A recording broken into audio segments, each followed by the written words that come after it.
എങ്ങനെ ഈ സമൂഹം, വിശ്വകർമ്മജരുടെ സമൂഹം എങ്ങനെ അശരണരായി എന്നുള്ള ഒരു ധ്വനി ആ പ്രസംഗങ്ങളിൽ വരികൾക്കിടയിലൂടെ വായിക്കാൻ സാധിച്ചു. ലോകത്തിന്റെ കലാചാതുരിയും ശില്പഭംഗിയും നിർവഹിച്ച ദേവലോകത്തിന് ഗോപുരങ്ങൾ പണിഞ്ഞ, ഇരിക്കാൻ ഒരു ഇരിപ്പിടം വേണമെങ്കിൽ ആ ഇരിപ്പിടം ഉണ്ടാക്കിയ, യുദ്ധം ചെയ്യാൻ ആയുധം വേണമെങ്കിൽ ആയുധങ്ങൾ നിർമ്മിച്ചെടുത്ത, ആഭരണങ്ങൾ ദേവിക്കും ദേവന് പണിയണമെങ്കിൽ ആഭരണങ്ങൾ നിർമ്മിച്ചു കൊടുത്ത, കൗസ്തുഭത്തെയും വനമാലയെയും വൈകുണ്ഠത്തെയും കുറിച്ച് പറയുമ്പോൾ അവിടെ ഗുരുഭവനപുരിയിലെല്ലാം തന്നെ അനന്തപത്മനാഭസ്വാമിയുടെ മുന്നിലും ഗുരുവായൂരപ്പന്റെ മുന്നിലും കാടാമ്പുഴയിലെ ഭഗവതിയുടെ മുന്നിലും എന്തിന് കേരളവർമ്മ തമ്പുരാന്റെ പ്രത്യേകം ചെമ്പോറയിൽ ഒരു മുത്തുമണിയായിട്ട് അംഗീകരിച്ചിട്ടുള്ള ആ കാലഘട്ടത്തിലെ ശ്രീ പത്മനാഭ ആചാരി പോലുള്ള ആളുകളുടെ ജീവചരിത്രം ആധുനിക കാലഘട്ടത്തിലും എഴുതി ചേർക്കപ്പെട്ടതിന് ശേഷം എങ്ങനെ ഇത്തരമൊരു സാഹചര്യത്തിലേക്ക് ഈ സമൂഹം എത്തി എന്നുള്ള ചോദ്യം വരികൾക്കിടയിലൂടെ ആദരണീയരായിട്ടുള്ള നേതാക്കന്മാർ ഇവിടെ സംസാരിക്കുന്നത് കേട്ടു. എങ്ങനെ എത്തി?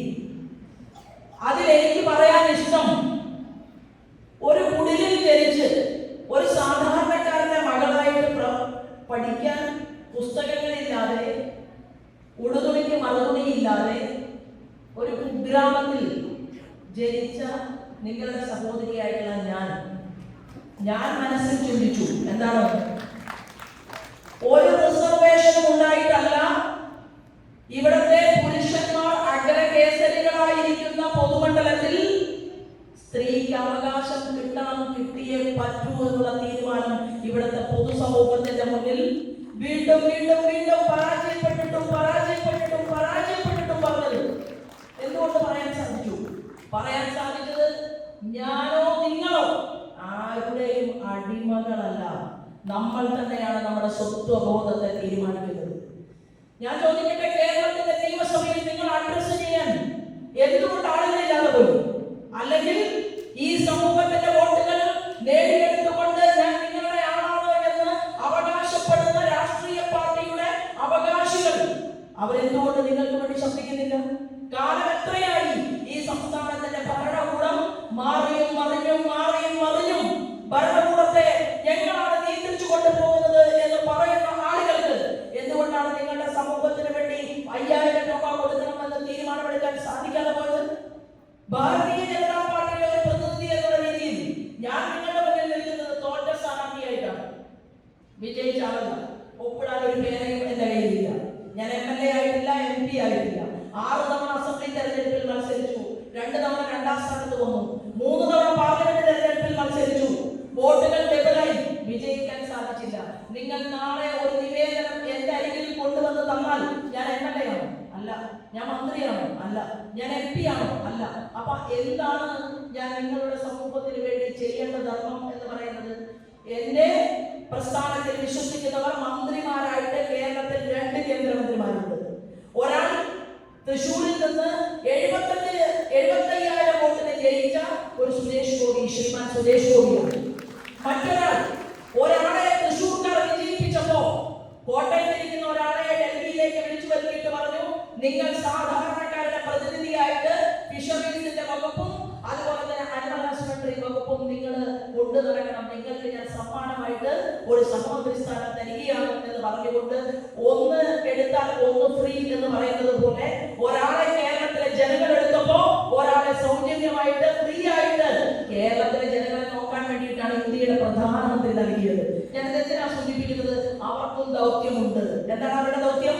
അവരുടെ ദൗത്യം എന്ന് പറയുന്നത് കേരളത്തിലെ വകുപ്പ് തല മന്ത്രിമാരെ പോലെ സർവ്വസാധാരണക്കാരുടെ കാര്യങ്ങൾ പരിശോധിക്കപ്പെടാനുള്ള ദൗത്യം. അത് ഒരാൾ MLA ആയാൽ, MP ആയാൽ, കേന്ദ്രമന്ത്രി ആയാൽ, മന്ത്രി ആയാൽ, ഈവൻ മുഖ്യമന്ത്രി ആയാൽ, പ്രധാനമന്ത്രി ആയാൽ ഉണ്ടായിരിക്കണം. അങ്ങനെ ഇല്ലാത്തവരുടെ ആരാവട്ടെ, അത് BJP-ക്കാരനാകട്ടെ, കോൺഗ്രസ് ആവട്ടെ, മാർക്സിസ്റ്റ് പാർട്ടി ആകട്ടെ, ലീഗ് ആവട്ടെ, അവരുടെ മുഖത്ത് നോക്കി എന്തുകൊണ്ട് പറയാൻ സാധിക്കുന്നില്ല നിങ്ങൾ ചെയ്തത് തെറ്റാണ്? ഞാനും ഇവിടെ ഇരിക്കുന്ന ഒരു സഹോദരൻ തമ്മിൽ രാവിലെ ഒരു സംഭാഷണം ഉണ്ടായി. അതിന്റെ മുഴുവൻ വിശദമായിട്ടുള്ള കാര്യങ്ങളിലേക്ക് ഞാൻ കടക്കുന്നില്ല. അപ്പോൾ ഞാൻ അദ്ദേഹത്തോട് ചോദിച്ചു, എന്തിനാണ് ഇപ്പോഴും ഞാൻ പറയുകയാണ്, എനിക്ക് ഇപ്പോഴും സംശയമുണ്ട്. നിശ്ചയിച്ച സമയത്ത്, നിശ്ചയിച്ച മണിക്കൂറിൽ, നിശ്ചയിച്ച മുഹൂർത്തത്തിൽ ഒരു സമ്മേളനം ഉദ്ഘാടന കർമ്മം നടക്കുമ്പോ, ആ ഉദ്ഘാടന കർമ്മം നടക്കുമ്പോ ഈ വിളക്കിങ്ങനെ കത്തിക്കാതിരിക്കും. വിളക്ക് കത്തിച്ചു വെച്ചുകൊണ്ട് ഉദ്ഘാടന കർമ്മം നിർവഹിക്കാൻ ഒന്നുകിൽ അതേ സമയത്ത് ഉദ്ഘാടന വേദിയിൽ എത്തണം, അല്ലെങ്കിലോ വിളക്ക് ഇവിടുത്തെ ഈ സമുദായത്തിന്റെ അധ്യക്ഷൻ കൊടുത്തിരിക്കണം. അതല്ലേ അതിന്റെ രീതി?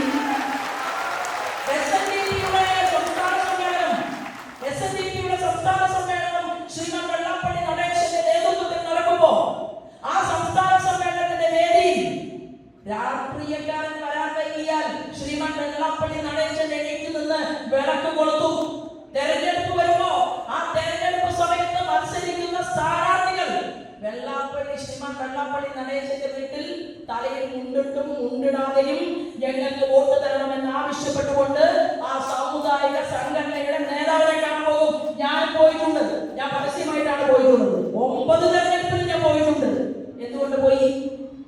കാരണം അദ്ദേഹത്തിന്റെ സമുദായത്തിലെ അദ്ദേഹത്തെ ആരെന്ത് അപഹസിച്ചിട്ടും കാര്യമില്ല, അവഹേളിച്ചിട്ടും കാര്യമില്ല. അവരെ എല്ലാം കൂട്ടിച്ചേർത്തുകൊണ്ട് എവിടെ വിജയിക്കണം. ഇപ്പൊ പറയുന്നു ശ്രീമാൻ വെള്ളാപ്പള്ളി നടേശൻ ആരെങ്കിലും വിജയിക്കുമെന്ന് പറഞ്ഞാൽ അയാൾ പരാജയപ്പെടും എന്ന് പറഞ്ഞ് അദ്ദേഹത്തെ കളിയാക്കുന്ന ചില ആളുകളുണ്ട്. എന്നാൽ സത്യം എന്താണ്? യാഥാർത്ഥ്യം എന്താണ്? ശ്രീമാൻ വെള്ളാപ്പള്ളി നടേശൻ ആ സമുദായത്തില് നിർണായകമായിട്ടുള്ള ഒരു ശക്തി തന്നെയാണ്. എന്തുകൊണ്ട് വിശ്വകർമ്മ സമൂഹത്തിന് അങ്ങനെ രാഷ്ട്രീയക്കാരെ വരച്ച വരയിൽ നിർത്താൻ സാധിക്കുന്നില്ല? ഈ ചോദ്യം നിങ്ങളുടെ സമ്മേളനത്തിൽ ചർച്ച ചെയ്യപ്പെടേണ്ടതല്ല, ചർച്ച ചെയ്യപ്പെടുന്നത്. നിങ്ങൾക്ക് എംഎൽഎമാർ വേണ്ടേ? നിങ്ങൾക്ക് സാധാരണ പ്രാദേശിക തലത്തിൽ നിങ്ങൾക്ക് എത്ര മെമ്പർമാരുണ്ടായാൽ കുഴപ്പമുണ്ടോ? എത്രയോ സ്ത്രീകളോട് ഇരിക്കുന്നുണ്ട്. എന്തുകൊണ്ട് വനിതാ പ്രാതിനിധ്യം? കേരളത്തിൽ വരാൻ പോകുന്ന നാടുകളിൽ ഇന്ത്യയുടെ പ്രധാനമന്ത്രി പ്രഖ്യാപിച്ചു കഴിഞ്ഞു 33% സംവരണം. ആർക്ക് ഇഷ്ടമുണ്ടായാലും ഇഷ്ടമില്ലെങ്കിലും 33% സ്ഥലത്തും സ്ത്രീകൾ അങ്ങോട്ട് ഇരിക്കും. സ്ത്രീകൾ ഇരിക്കും. അത് എംഎൽഎ ആയിട്ടും മന്ത്രിയായിട്ടും കേന്ദ്രമന്ത്രിയായിട്ടും ഒക്കെ സ്ത്രീകൾക്ക് ഭാവിയിൽ ഇരിക്കാതെ പറ്റില്ല. നിയമം പാർലമെന്റിലും രാജ്യസഭയ്ക്കകത്തും പാസ്സായി കഴിഞ്ഞു. അപ്പൊ എന്താ വിശ്വകർമ്മ സമുദായത്തിൽ നിന്ന് എണ്ണം പറഞ്ഞ 4 സ്ത്രീകൾ കേരള നിയമസഭയിൽ പോയാൽ എന്താ കുടിക്കോ? ഇല്ല. അപ്പൊ അതിന് അനുസൃതമായ രീതിയിലേക്ക് ഈ സംഘടനയെ ചിട്ടപ്പെടുത്തണം, ക്രമപ്പെടുത്തണം. ഇത് ഞാൻ പറയുമ്പോ എനിക്ക് പൊതുവെ ഒരു പേരുണ്ട്. എന്തിനാണ് മറ്റുള്ളവരുടെ, അതായത് മറ്റുള്ളവർ കഷ്ടപ്പെട്ട് ഉണ്ടാക്കുന്ന വലിയ വേദിയിൽ വന്നുകൊണ്ട് എന്തിനാണ് സംസ്ഥാന പ്രസിഡന്റിനും ജില്ലാ പ്രസിഡന്റിനും ഇഷ്ടമുള്ള കാര്യങ്ങൾ മാത്രം പറഞ്ഞാൽ പോരെ എന്നുള്ള ചിന്ത ചിലപ്പോൾ ഉണ്ടാകും. ഞാൻ പുലയ മഹാസഭയുടെ സമ്മേളനത്തിൽ പോയിട്ടുണ്ട്, കുടുംബി സമൂഹത്തിന്റെ സമ്മേളനത്തിൽ പോയിട്ടുണ്ട്. അതുപോലെ തന്നെ LSSന്റെ ചെറുതും വലുതുമായിട്ടുള്ള യോഗങ്ങളിൽ പങ്കെടുക്കാൻ ഭാഗ്യമുണ്ടായിട്ടുണ്ട്. SNDPയുടെ എത്രയോ യോഗങ്ങളിൽ, യൂണിയൻ യോഗങ്ങളിൽ ഉദ്ഘാടനയായിട്ടും പോയിട്ടുണ്ട്, ക്ലാസ് എടുക്കാനും പോയിട്ടുണ്ട്, ദർശനമണിയെ കുറിച്ച് പറയാനും പോയിട്ടുണ്ട്. ഞാൻ ഒരാളെയും ഭയപ്പെടാൻ എനിക്ക് സൗകര്യമില്ല. കാരണം എന്താണെന്ന് അറിയുമോ? ആരുടെ മുന്നിലും എന്നെ ഇഷ്ടമുണ്ടെങ്കിൽ മാത്രം വിളിച്ചാൽ മതി. ഒരു ജില്ലാ സമ്മേളനത്തിന് വിളിച്ചു, ഞാനിവിടെ വരുന്ന ആളല്ല, ഞാൻ പകരക്കാരിയായിട്ട് വന്നതാണ്. എന്താണ്? എനിക്ക് സംഘടനയുടെ നേതൃത്വത്തോട് തോന്നി. അവർ ആദ്യമേ വിളിച്ചു, പക്ഷെ എനിക്ക് ഡേറ്റ് ഉണ്ടായിരുന്നില്ല. ഇന്ന് രാജ്യത്തിന്റെ പ്രധാനമന്ത്രിയുടെ പിറന്നാൾ ആഘോഷമാണ്. അത് സേവാ പക്കൗഡ എന്ന പേരില്, സേവാ പാക്ഷികം എന്നുള്ള പേരില് ഇന്ന് മുതൽ ഒക്ടോബർ മാസം 2-ാം തീയതി വരെ നടക്കുകയാണ്. 3 ജില്ലയിൽ യാത്ര ചെയ്യേണ്ട ആളാണ്. രാവിലെ ഒരു ജില്ലയിലെ പരിപാടി കഴിഞ്ഞതിന് ശേഷം ഞാൻ ഇവിടേക്ക് വരികയാണ്. ഞാൻ വന്നതിന്റെ മഹത്വം പറയാൻ വേണ്ടിയിട്ടല്ല ഞാനിത് പറഞ്ഞത്. ഞാൻ പറയാൻ കാരണം, ഇങ്ങനെ ഒരു മനസ്സിനകത്ത് ഒരു പൊതുപ്രവർത്തക എന്നുള്ള രീതിയിൽ എനിക്കൊരു നീക്കലുണ്ടായി. എന്താണ്? ഉദ്ഘാടകനായിട്ട് നിശ്ചയിച്ചത് നിങ്ങളുടെ സ്നേഹം കൊണ്ടും ആദരവ് കൊണ്ടും ഭാരതീയ ജനതാ പാർട്ടിയുടെ തന്നെ ആ പ്രസ്ഥാനത്തിൽ വിശ്വസിക്കുന്ന ഒരു ലീഡറെയാണ്. അദ്ദേഹത്തിന് ഇന്ന് പ്രധാനമന്ത്രിയുടെ വലിയ പരിപാടികൾ നടക്കുന്നത് കൊണ്ടാണ് ഈ പരിപാടിയിൽ പങ്കെടുക്കാൻ പറ്റാതെ പോയത്. സത്യത്തിൽ ഞാൻ അദ്ദേഹവുമായി പോലും സംസാരിക്കുന്നില്ല. എന്നെ ഇവിടെ നിന്ന് ജില്ലയുടെ അധ്യക്ഷനോ അല്ലെങ്കിൽ വൈസ് പ്രസിഡന്റോ ആരാണ് വിളിച്ചതെന്ന് എനിക്കറിയില്ല. വിളിച്ചപ്പോ എനിക്ക് തോന്നി ശരി, ഒരു 2 ജനതാ പാർട്ടിയുടെ വേറെ നേതാക്കന്മാരെ വിട്ടതിന് ശേഷം ഞാൻ ഈ പരിപാടിയിലേക്ക് വരണം എന്ന് ഞാൻ ആഗ്രഹിച്ചത് ഇങ്ങനെ ചില കാര്യങ്ങൾ തുറന്നു പറയാൻ വേണ്ടിയിട്ടാണ്. അടുത്ത സമ്മേളനത്തിൽ വിളിച്ചില്ലെങ്കിലും യാതൊരു കുഴപ്പവും എനിക്കില്ല. ഞാൻ പറഞ്ഞതിന്റെ പൊരുളെന്താണ്? ഞാൻ ഈ പൂക്കൾ പിടിച്ച് താരം പിടിച്ചുകൊണ്ട് പല വലിയ യോഗങ്ങളുടെ മുന്നിലും അമ്മമാർ, സ്ത്രീകൾ നിൽക്കാറുണ്ട്. ഞാൻ പറഞ്ഞു പൂക്കള് വെറുതെ കളയണ്ട. എന്താണ് അത്? ആ പൂക്കൾ താരത്തിൽ തന്നെ ഇരുന്നോണ്ട് ഈ പൂക്കൾ നമ്മുടെ തലയിൽ വന്ന് വീഴുമ്പോ ഞാൻ കൂടുതൽ ബാധ്യതപ്പെട്ടവളായിട്ട് മാറും. എന്നെ ആദരിച്ച് ഈ സദസ്സിനകത്തേക്ക് കയറ്റുമ്പോൾ നിങ്ങൾ പറയുന്ന പല കാര്യങ്ങൾക്കും ഒപ്പിടാൻ പേനയില്ലാത്ത ഹെൽപ്ലെസ് ആയിട്ടുള്ള നിസ്സഹായ അവസ്ഥയിലിരിക്കുന്ന എനിക്ക് വേദനയുണ്ടാകും. അപ്പൊ ആദരങ്ങൾ ഒരു ഷാളൊക്കെ സ്വീകരിച്ചിട്ടുണ്ട്. ആദരം സ്വീകരിച്ചതിന് ഞാൻ പറയാൻ ആഗ്രഹിക്കുന്നു, ഞാൻ നിങ്ങളുടെ ജോലിക്കാരിയായി നിങ്ങളോടൊപ്പം നിങ്ങൾ പറയുന്ന കാര്യങ്ങൾ ഏത് കേന്ദ്രമന്ത്രിയുടെ മുന്നിൽ എത്തിക്കാനും പ്രൈം മിനിസ്റ്ററുടെ മുന്നിൽ എത്തിക്കാനും നിങ്ങളിൽ ഒരാളായിട്ട് ഞാൻ ഉണ്ടാകും. അതിനാണ് ആ ഷാള് ഞാൻ കൈകളിൽ വാങ്ങിക്കുന്നത്. പക്ഷേ ഒരാളുടെയും, ഞാൻ ഉൾപ്പെടെയുള്ള ഒരാളുടെയും ഔദാര്യം, ഒരാളുടെയും ആവശ്യകതയില്ലാതെ എന്തുകൊണ്ട് കുറെ നല്ല ജനപ്രതിനിധികളെ സൃഷ്ടിക്കാൻ സാധിക്കും എന്നതിനെ കുറിച്ച് റിസർച്ച് ചെയ്യുകയും എന്തുകൊണ്ടാണ് ഇങ്ങനെ ജനസംഖ്യ ചെറുതായി പോയത്? 1.5% ജനസംഖ്യയുള്ള ഗോത്ര വിഭാഗത്തിൽപ്പെട്ട ആളുകൾക്ക് ഇവിടെ MLA-മാരുണ്ട് കേരള നിയമസഭയിൽ, ഇല്ലേ? 1.5% മാത്രമുള്ളവർക്ക് ജനപ്രതിനിധികളെ നിയമസഭയ്ക്കകത്ത് സൃഷ്ടിക്കാൻ സാധിച്ചിട്ടുണ്ടെങ്കിൽ എന്തുകൊണ്ട് ഞാൻ നേരത്തെ പറഞ്ഞവർ മുഴുവൻ ഒന്നായിക്കൊണ്ട് ഒരു വലിയ ശക്തിയായിട്ട് നിങ്ങൾ ഒരുമിച്ച് ചിന്തിക്കുകയും മുന്നോട്ട് പോവുകയും ചെയ്തുകൂടാ എന്നുള്ള ഒരു ചെറിയ ചോദ്യം ഞാൻ നിങ്ങളുടെ മുന്നിൽ വെക്കാൻ ആഗ്രഹിക്കുകയാണ്. എനിക്ക് പറയാൻ സാധിക്കും, എനിക്കല്ല, നമ്മൾ ചരിത്രത്തിൽ വായിച്ചു നോക്കുമ്പോൾ 7-ാം നൂറ്റാണ്ട് മുതൽ തന്നെ ക്ഷേത്ര നിർമ്മാണത്തിലായാലും പണികളിലായാലും എല്ലാം തന്നെ പ്രത്യേകമായിട്ടുള്ള കഴിവും പ്രാപ്തിയും തെളിയിക്കുന്നവരെ ആദരിക്കുകയും ക്ഷേത്രങ്ങളിലെ ഉടവാള് വരെ പിടിക്കാൻ, ദേവിയുടെ ആഗമനം ഉണ്ടാകുന്ന സമയത്ത് ഉടവാള് വരെ പിടിക്കാൻ യോഗ്യരായിക്കൊണ്ട് ഈ സമുദായത്തിലെ ആളുകളെ അംഗീകരിച്ചിട്ടുള്ള ഒട്ടനവധി ക്ഷേത്രങ്ങൾ ഈ കേരളത്തിനകത്ത് നിലനിൽക്കുന്നുണ്ട്. അതിപ്രഗത്ഭമായിട്ടുള്ള ക്ഷേത്രം. എന്തിനാണ് പറയുന്നത്? ആരും മോശക്കാരല്ല എന്ന് പറയാൻ വേണ്ടിയിട്ടാണ്. എല്ലാവരും താണ് വണങ്ങി തൊഴുന്ന ശ്രീകോവിലിനകത്തുള്ള വിഗ്രഹം പോലും, അല്ലെ, ആ വിഗ്രഹം പോലും നിർമ്മിക്കാൻ കരവിലുള്ള പ്രാപ്തിയുള്ള, എന്തിനു പറയണം? അതായത് ലോകശില്പി എന്ന് പറഞ്ഞു കഴിഞ്ഞാൽ പിന്നെ അതിന്റെ താഴേക്കൊന്നും പറയേണ്ട കാര്യമില്ല. അങ്ങനെ എല്ലാമുള്ള നിങ്ങളെ സംബന്ധിച്ച് എന്തുകൊണ്ട് നിങ്ങൾക്ക് ഈ ആനുകൂല്യങ്ങൾ കിട്ടുന്നില്ല എന്ന ചോദ്യത്തിന് ഇപ്പോ ഇന്ത്യൻ പ്രൈം മിനിസ്റ്റർ അഡ്രസ് ചെയ്തു. അദ്ദേഹം പറഞ്ഞു വിശ്വകർമ്മ സമൂഹത്തെ, അതിലും ചില തർക്കങ്ങളൊക്കെ ഉണ്ട്. എന്താണ്? ഞങ്ങളുടെ കൂട്ടത്തിൽ പെടാത്ത ആളുകളെ കൂടി ഞങ്ങളുടെ കൂട്ടത്തിലേക്ക് പെടുത്തി എന്നുള്ളത് ചില യോഗങ്ങളിലൊക്കെ സംസാരിക്കുന്നത് കേട്ടിട്ടുണ്ട്. എന്നാൽ പ്രൈം മിനിസ്റ്ററുടെ പോയിന്റ് എന്താണ്? പ്രൈം മിനിസ്റ്റർ ആഗ്രഹിക്കുന്നതും ഓരോ രാഷ്ട്രീയക്കാരും ആഗ്രഹിക്കേണ്ടതും ജാതിയും മതവും വേർതിരിവുമില്ലാത്ത സമൂഹത്തിന്റെ മുഖ്യധാരയിലേക്ക് എല്ലാ മനുഷ്യരും ഒരുമിച്ച് കടന്നു വരാൻ സാധിക്കുന്ന പദ്ധതികൾ രാജ്യത്തുണ്ടാക്കുക എന്നുള്ളതാണ്. നിങ്ങളുടെ വീട്ടിൽ ഒരു പെൺകുട്ടി ജനിച്ചു വീണാൽ ആ പെൺകുട്ടിക്ക് സുകന്യ സമൃദ്ധി പദ്ധതിയിൽ അംഗമാകാം. ഇവിടെ ഇരിക്കുന്ന ഒരമ്മ മാതൃമക്കള പദ്ധതിയിൽ അംഗമാകണം.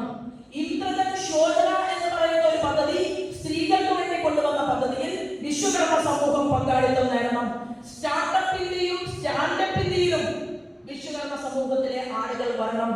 300-ലധികം വരുന്ന പദ്ധതികൾ കേന്ദ്ര ഗവൺമെന്റ് കേരളത്തിലേക്കും ഈ ഭാരതം മുഴുവൻ നടപ്പിലാക്കുന്നുണ്ടെങ്കിൽ അത് ഈ വിശ്വകർമ്മ സമൂഹത്തിനകത്തേക്ക് കൊണ്ടുവരാൻ വേണ്ടി എന്ത് നടപടിക്രമങ്ങളാണ് ശാഖാതലത്തിൽ എടുക്കേണ്ടത് എന്നതിനെ കുറിച്ചുള്ള ഒരു ചർച്ചയും ചിന്തയും ഈ സമ്മേളനത്തിൽ നിന്ന് ഉണ്ടാകാം എന്ന് കൂടി ഞാൻ ആഗ്രഹിക്കുകയാണ്. അപ്പൊ എങ്ങനെ ഈ പദ്ധതികളെല്ലാം കിട്ടും? ഈ പദ്ധതികളെല്ലാം കിട്ടാൻ വേണ്ടിയിട്ട് ഇന്ന് കേരളത്തിൽ നിലനിൽക്കുന്ന അക്ഷയ സെന്ററുകൾക്ക് ഈ പദ്ധതികളെ കുറിച്ച് കൃത്യമായിട്ട് അറിയാം. അതുപോലെ തന്നെ കോമൺ സർവീസ് സെന്ററുകളുണ്ട്. കോമൺ സർവീസ് സെന്ററുകൾക്കും ഈ പദ്ധതികളെ കുറിച്ച് അറിയാം. ഇനി നിങ്ങൾക്ക് വിരോധമില്ലെങ്കിൽ ഭാരതീയ ജനതാ പാർട്ടിയുടെ എല്ലാ ജില്ലാ കമ്മിറ്റി ഓഫീസുകളിലും കൂടെയുണ്ട് ഞങ്ങൾ എന്ന് പറഞ്ഞുകൊണ്ട് ജോലി ചെയ്യാനായിട്ട് കുറച്ച് ചെറുപ്പക്കാരും ചെറുപ്പക്കാരികളും ആ ഓഫീസിന്റെ മുന്നിൽ ഇരിക്കുന്നുണ്ടാകും.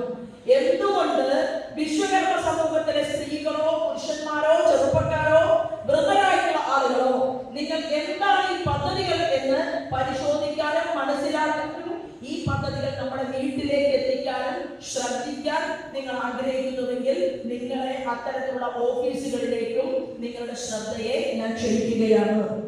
ഈ പദ്ധതികൾ നമുക്ക് നമ്മുടെ നാട്ടിലേക്ക് കൊണ്ടുവരേണ്ടതുണ്ട്. നേരത്തെ ഇവിടെ പറഞ്ഞത് എന്താണ്? ഞങ്ങളുടെ യൂണിയന്റെ സെക്രട്ടറിയുടെ മകൾ അല്ലെങ്കിൽ മരുമകൻ ആരാണ്? എംടെക് കഴിഞ്ഞ ആളാണ് എന്ന് പറയുകയാണ്. അങ്ങനെ പറഞ്ഞാൽ പോരാ. എന്ത് വേണം? നമ്മുടെ ഇത് പറയാൻ വിരലിലെണ്ണി പറയാൻ പറ്റരുത്. വിരലിലെണ്ണി പറയാൻ പറ്റുന്നത് എന്തുകൊണ്ടാണ്?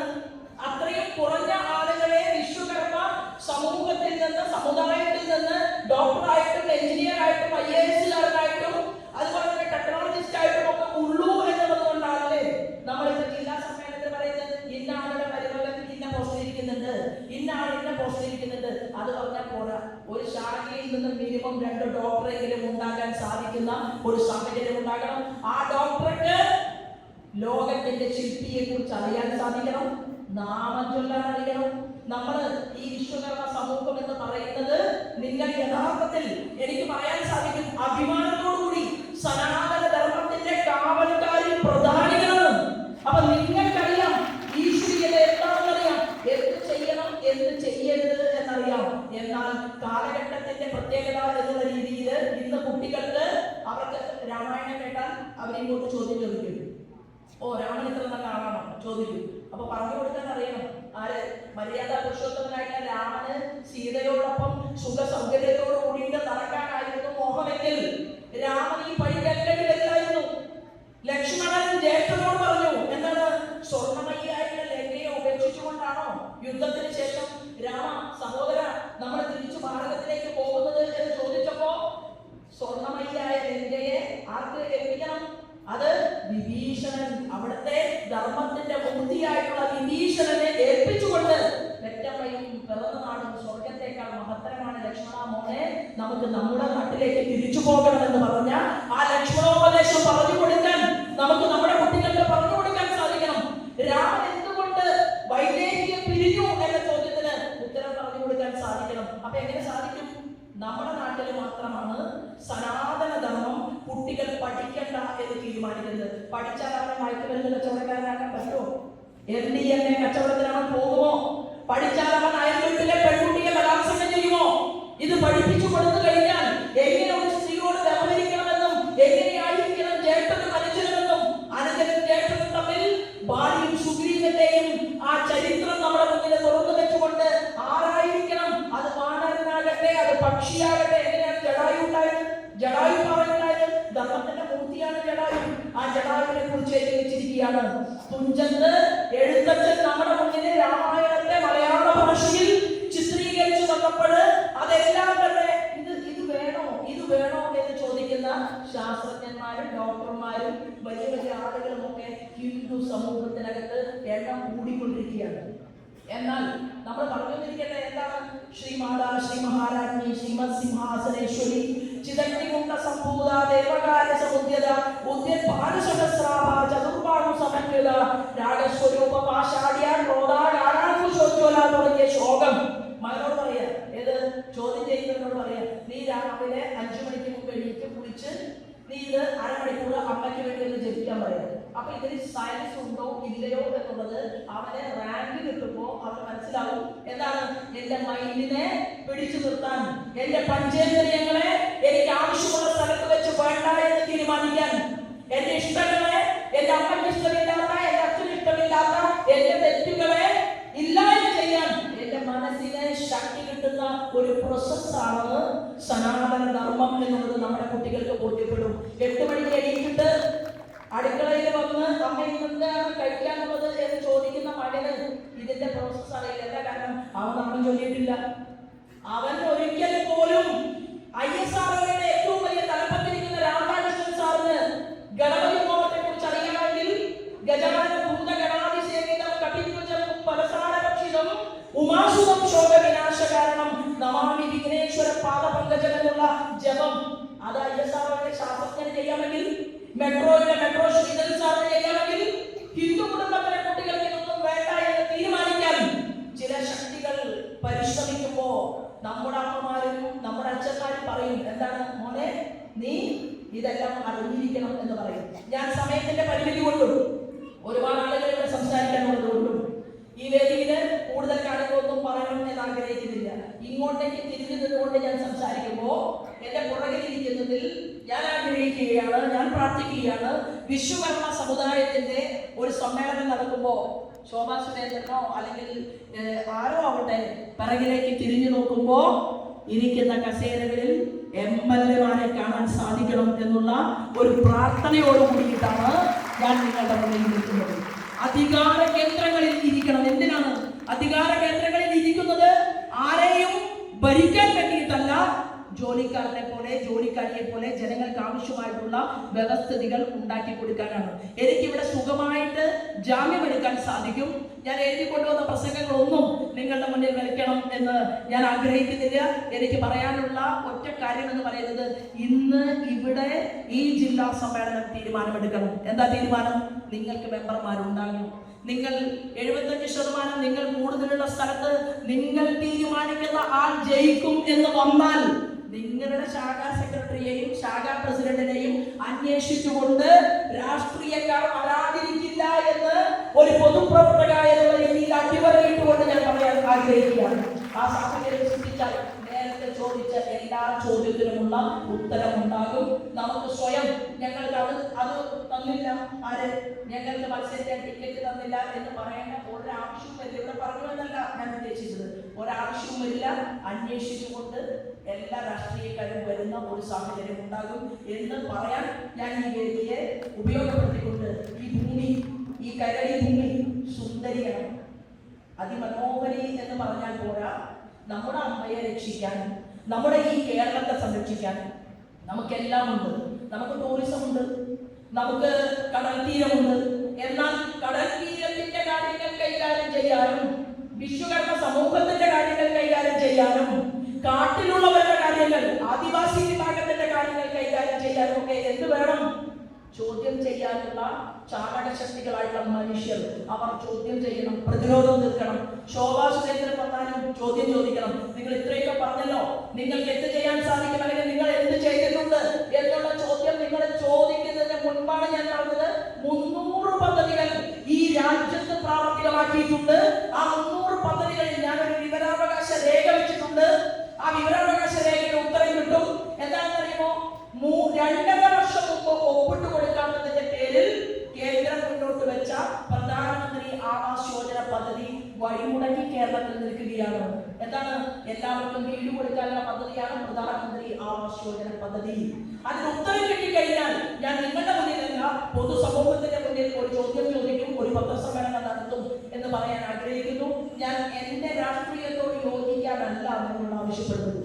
ഞാൻ നിങ്ങളോട് ആവശ്യപ്പെടുന്നത് വീടിനും നാടിനും ഉപകാരികളായിട്ടുള്ള അടുത്ത തലമുറയ്ക്ക് വേണ്ടിയിട്ട് പ്രതിരോധം തീർക്കാൻ ശക്തിയുള്ള, കരുത്തുള്ള, ആർജവമുള്ള നിങ്ങൾ ഓരോരുത്തർക്കും സാധിക്കും. അങ്ങനെ സാധിച്ച ഒരാൾ ഞാൻ നിങ്ങളെ ഇന്നത്തെ ദിവസം പരിചയപ്പെടുത്തുകയാണ്. ആ വ്യക്തി എന്ന് പറയുന്നത് രാജ്യത്തിന്റെ പ്രധാനമന്ത്രി നരേന്ദ്രമോദിയാണ്. ഉടുക്കാനില്ലായിരുന്നു, കഴിക്കാനില്ലായിരുന്നു, അയൽവീടുകളിൽ പാത്രം കഴുകി കിട്ടിയ നാണയത്തുട്ടുകൾ ചേർത്ത് വെച്ചുകൊണ്ടാണ് പഠിച്ചത്. ആ മനുഷ്യൻ 2014 ഭാരതീയ ജനതാ പാർട്ടി അല്ല നരേന്ദ്രമോദിജി അടുത്ത പ്രധാനമന്ത്രി ആകട്ടെ എന്ന് തീരുമാനിച്ചത്. അല്ല, നമോ മോദി എന്ന് ആദ്യം പറഞ്ഞത് സന്യാസി ശ്രേഷ്ഠന്മാരാണ്. അവർ പറഞ്ഞു, ഗുജറാത്തിലെ വലിയ സംസ്ഥാനത്തിന്റെ മുഖ്യമന്ത്രി രാജ്യത്തിന്റെ പ്രധാനമന്ത്രി ആകട്ടെ എന്ന് നാടും നഗരവും വിളിച്ചു പറഞ്ഞപ്പോഴാണ് 2014 ഭാരതീയ ജനതാ പാർട്ടിയുടെ അഖിലേന്ത്യാ യോഗം തീരുമാനിച്ചത് നമുക്ക് നരേന്ദ്രമോദി മതി എന്ന് രാജ്നാഥ് സിംഗിനെ പോലെയുള്ള നേതാക്കന്മാർ എണീറ്റ് നിന്നുകൊണ്ട് ആ യോഗത്തിൽ പറഞ്ഞത്. അങ്ങനെ ഒരു സാധാരണക്കാരന് സാധിക്കുമെങ്കിൽ വിശ്വകർമ്മ സമൂഹത്തിലെ നിങ്ങളുടെ കൊത്തുപണികളും നിങ്ങളുടെ കഴിവും കരകൗശല വിദ്യയും നിങ്ങളുടെ മനസ്സും നിങ്ങളുടെ പ്രാർത്ഥനയും ഒരുമിച്ച് വെച്ചുകൊണ്ട് ഏതൊരു ശാഖയുടെ സെക്രട്ടറിക്കും, ഏതൊരു ശാഖയുടെ പ്രസിഡന്റിനും, ഏതൊരു വനിതാ പ്രവർത്തകയ്ക്കും നമ്മളൊട്ടും മോശക്കാരല്ല. ആണോ? നമ്മള് ഈ ഇരിക്കുന്നവരെക്കാളൊക്കെ കഴിവ് പ്രാപ്തിയുള്ള ആളുകളാണ്. എന്താ കാരണം? ഇരട്ട ജോലിയെ ചെയ്യുന്നത്. പാത്രം കഴുകണം, മുറ്റമടിക്കണം, അല്ലെ, തുണി അലക്കണം, ഭർത്താവിനെ നോക്കണം, കുഞ്ഞുങ്ങളെ നോക്കണം. അതൊക്കെ കഴിഞ്ഞിട്ട് നിങ്ങളൊക്കെ പ്രാദേശിക നേതാക്കന്മാരായി വളർന്നു വരുന്നുണ്ടെങ്കിൽ ആർക്കാ കഴിവ് കൂടുതൽ? ആർക്കാ സഹനം കൂടുതൽ? ആർക്കാ കാരുണ്യം കൂടുതൽ? എന്താണ്? കാരുണ്യം ഉള്ളത് കൊണ്ടാണല്ലോ എന്ത് തീരുമാനിക്കുന്നത് ഭർത്താവിനോട് പറയാണ്. പാവപ്പെട്ട വീട്ടില് ഈ പണിക്ക് വേണ്ടിയിട്ട് രാവിലെ പോകുന്ന ഭർത്താവിനോട് നിനക്കുണ്ടോ എന്ന് ചോദിക്കും അല്ലെ. പട്ടിണിയുടെ കാലത്ത് ചോദിക്കും നിനക്ക് കഴിക്കാറുണ്ടോ?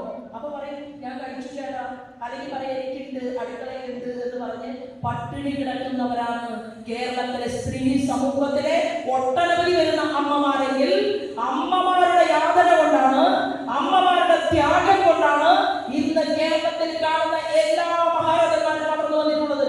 അത് മുഖ്യമന്ത്രിയാകട്ടെ, മന്ത്രിയാകട്ടെ, കേന്ദ്രമന്ത്രിയാകട്ടെ, അവരുടെ എല്ലാം പിറകിൽ ശക്തി ചാലകമായിട്ട് നിൽക്കുന്നത് സ്ത്രീയാണ്. അതുകൊണ്ടാണ് പലപ്പോഴും കലഹം ചെയ്യേണ്ടി വരുന്നത്. എന്തുകൊണ്ടാണ്? ഇരട്ട ജോലി ചെയ്യുമ്പോൾ ആ ഇരട്ട ജോലിയെ പൊതുസമൂഹം മുഴുവൻ അംഗീകരിക്കണമെന്നുള്ള ആഗ്രഹമുള്ളത് കൊണ്ട് ഞാൻ എന്റെ വാക്കുകൾ നിർത്തുകയാണ്. വലിയ ഒരു വേദി, ശ്രീനാരായണ ഗുരുദേവന്റെ വലിയ ഒരു വേദി, ആ വേദിയിലെ 2 സംസ്ഥാന മന്ത്രിമാർ, അതിൽ ഭാരതീയ ജനതാ പാർട്ടിയുടെ കേന്ദ്രമന്ത്രി പ്രസംഗിച്ചു പോയി.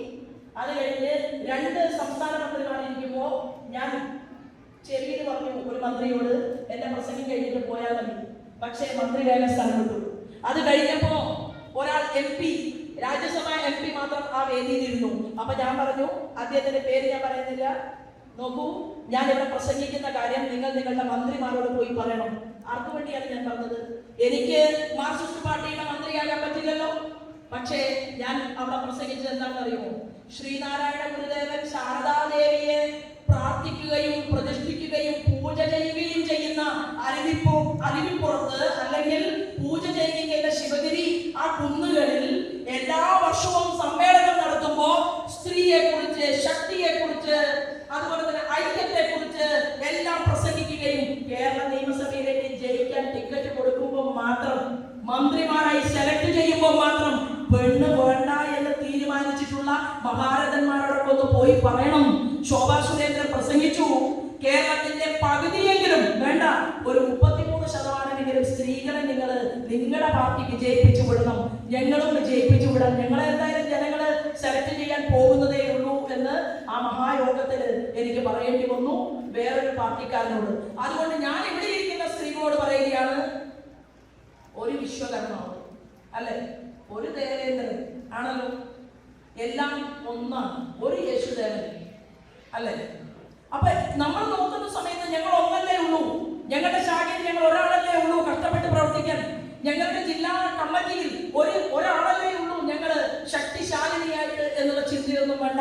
ഒന്നിൽ നിന്ന് മഹാസാഗരങ്ങളെ സൃഷ്ടിക്കാൻ ശക്തിയുള്ള, പ്രാപ്തിയുള്ള എന്റെ അമ്മമാർക്ക് ഈ ജില്ലാ സമ്മേളനത്തിന്, ഈ ജില്ലയിലെ മുഴുവൻ പ്രവർത്തനത്തിനും തേർത്തെടുക്കാൻ സാധിക്കട്ടെ എന്ന് ആശംസിച്ചുകൊണ്ട് എനിക്കിവിടെ 2 വാക്ക് പറയാൻ അവസരം തന്നതിന് ഇതിന്റെ സംഘാടകരോട് നന്ദി അറിയിച്ചുകൊണ്ട് ഞാൻ എന്റെ വാക്കുകൾ നിർത്തുന്നു. വന്ദേ മാതരം.